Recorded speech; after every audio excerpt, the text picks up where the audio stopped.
पाकिस्तान भर में पेट्रोल की कीमत में बड़ी कमी का इम्कान है। आलमी मंडी में तेल की कीमतों में कमी के बायस मुल्क में पेट्रोल 12 रुपये लीटर सस्ता होने का तखमीना लगाया गया है।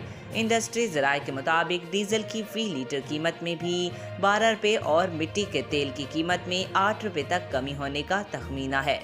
हतमी कीमत का तयन 12 से 14 सितंबर की आलमी मार्केट के उतार चढ़ाव के मुताबिक होने का इम्कान है। वाज़िया है कि 31 अगस्त को वज़ीर आज़म शहबाज शरीफ ने पेट्रोलियम मसनूआत की कीमतों में कमी कर दी थी।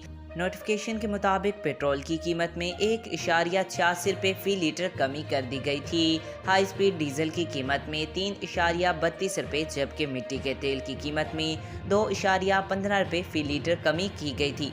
इसके अलावा लाइट डीजल ऑयल की कीमत में 2.97 रुपये फ़ी लीटर कमी की गई थी। आज तक के लिए इतना ही। मज़ीद ऐसी मालूमाती वीडियो देखने के लिए हमारे चैनल को सब्सक्राइब करें।